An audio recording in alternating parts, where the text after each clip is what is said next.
මම උඹලට එක අවවාදයක් දෙන්න. මගේ ජීවිතේ මම කරන වැඩේ. උඹලා මම කරපු දේවල් ළමයි මතක තියාගන්න. මම කෙලින්ම වැඩ කරන්නේ මම එළියට බැස්සට පස්සේ ඔක්කොම හෙල්ලිලා යන්න.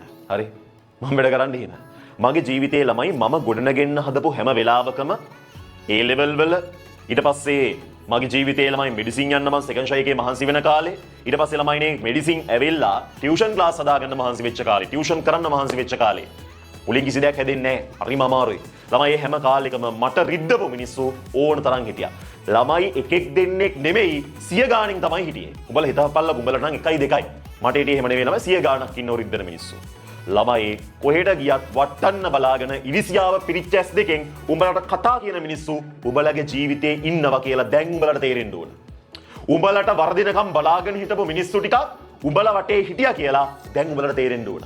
යකෝ මේ අවුරුදු දෙකම උඹලව රිද්දන්නයි යන්නේ. හරි උඹලට උන් කතා කියන්නයි යන්නේ. උඹලා A level කරන්න ගියාට පස්සේ උන් කියයි අනේ ඕක කරාට වැඩක් නැහැ. O level මෙච්චර අඩුවෙන් ගත් එක මෙඩිසින් යනවා වෙයි. අන්න එහෙම තමයි කියන්නේ. ඔය වේදනා උඹලව රිද්දන්න කියන වචන ළමයි ගල් කැට වගේ එකතු කරගන්න ඕන. තේරුණාද? ඔය උඹලට ගහන ගල් තියෙනවා මාර ගල් කැට, වැලි කැට ඔය ඔක්කොම එකතු කරගනි. හොඳට ළමයි යෝවා හිතේ ලියලා තියාගනි. හොඳට ලියලා තියාගන්න ඕන. ඒව ළමයි අමතක වෙන්න දෙන්න එපා. බිත්තිය ලියලා හරි කමක් නෑ. මෙන්න මූ මට ඒක කිව්වා කියලා. වෛර කරන්න නෙමෙයි. මං හේතුව කියන්නම්. ලියලා තියාගන්න. ළමයි අර මෙන්න මෙහෙම දෙයක් තමයි උඹලා කරන්න ඕන. උඹලා මේ මිනිස්සු කියන දේවල් හොඳට හිතට අරගෙන ඔය ගල් කැට, වැලි කැට, හරි? ඔය පිහිපාරවල් ඔක්කොම එකතු කරලා ළමයි හොඳ වේදිකාවක් හදන්න ඕන උඹලගේ ජීවිතේ. මාර ස්ටේජ් එකක් ළමයි. ඒ ස්ටේජ් එකට නැග්ගට පස්සේ උඹලව ලංකාවටම පේන්න ඕන. මේ ගමට පේන, මම කියන්නේ නගරයට පේන්න, අල්ලපු ගෙදර නංගිට පේන්න පිස්සුද බං? උඹලව රටටම පේන්න ඕන. රටේම ඉන්න කෙල්ලොන්ට උඹලා කොල්ලෙක් නම් රටේම ඉන්න කෙල්ලොන්ට පේන්න ඕන. ඔක්කොම කෙල්ලෝ උඹලා දිහා බලන්න ඕන. අන්න එහෙම වේදිකාවක් හදපන්. ඔය මිනිස්සු කියන කතා ටික එකතු කරලා. ළමයි මගේ ජීවිතේ මම කරේ එමය. මට මිනිස්සු බෑ කියද්දි, මට මිනිස්සු මේක කරගන්න බෑ කියද්දි ඒව ඔක්කොම එකතු කරලා මම හැදුවා ළමයි ස්ටේජ් එකක්. හරි? ළමයි ජීවිතේ අන්න එහෙම වේදිකාවක් හදන්න. ඒ වේදිකාව ඔබලා සාර්ථකත්වය, ඔබලගේ සාර්ථකත්වය කියන වේදිකාව.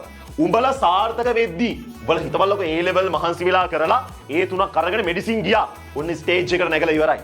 ළමයි හොඳට A level කළා ඔබලගේ ජීවිතේ කිසියම් තැනකට ඔබලා ආවා.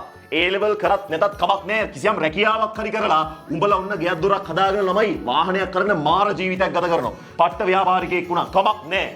ඒ පැත්තට හරියට යනවනම් කුඩුකාරයෙක්, ගංජකාරයෙක් වෙන්න නැතුව හරියට යනවනම් සිගරට් බිබී ළමයි අම්මා තාත්තගේ සල්ලි පුච්ච අමු කාලකන්ණියෙක් වෙනවට වඩා එහෙම හරි කරනවා නම් කොච්චර හොඳද? ඉගෙන ගත්තුම්ම නෙමෙයි මම ඉගෙන නොගත්තා සමහර මිනිස්සු කොච්චර තැන්වලට යනවද? ඒ නිසා එහෙම හරි කමක් නැහැ. මම කියන්නේ ජීවිතේ හදපන් වේදිකාවක්. ඒ වේදිකාවේ ළමයි අයිති කාර්යෝ උඹලා නෙමෙයි.